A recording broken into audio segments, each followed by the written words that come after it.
General Bipin Rawat ने कहा कि इस समय हमारे लिए सख्ती से अनुशासन और सब्र बनाए रखना बहुत जरूरी है। हम जानते हैं कि देश में लॉकडाउन हो और लोगों को घर में रहने को कहा जाए तब वो बेसब्र हो जाते हैं, लेकिन ये बेसब्र होने का समय नहीं है। There is a very major lesson for us in the sense that the way the scientists and other agencies involved in medical research have come up with innovative ideas to produce medical equipment inside in the country, which we were so far importing to help us tide over COVID-19, has been amazing. We have, in a short span of, let us say, just about 4 to 6 weeks, started manufacturing ventilators in our country. PPEs are being manufactured here. A lot of other equipment that is required, masks. We were importing, some components of the N95 masks while we were making the masks here.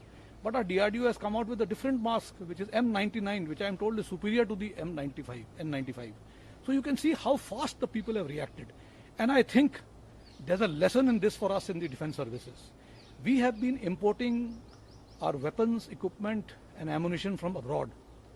But I think if we can give this challenge to the industry, to our academia and to our own research and development organizations, I think we can start manufacturing our own ammunition, our own weapons, our own equipment in country. We will not have to be dependent on imports. And COVID has taught us a lesson that the time has now come to be self-reliant.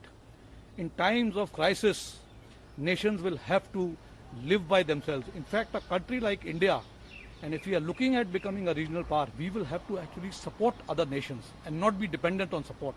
And therefore, it becomes very, very important that we start addressing the issue of in-house manufacturing through Make in India, support the industry, handhold the industry, and make sure that whatever we are importing in whatever way, gradually over the years, we should start depending on Make in India. If we start depending on Make in India, I think we will also be able to reduce our ab initio holdings. We have very large amount of ammunition which we have to hold in stock. We have large amount of weapon system that we have to hold in stock, which we call as war wastage reserves. If we start manufacturing this in India, these can come down. Because when you have dependence on your own industry, there will always be a surge capacity and they can come to your help in the time of crisis, which may not happen if you are import dependent. And therefore, I think the time has come to take a lesson from COVID, the manner in which the health industry in the country has come forward. We are quite sure that the defense manufacturing in India can also move at the same pace, provided we have faith in our industries, we have faith in our R&D organizations, and we are able to do hand-holding with them and move forward. I am also happy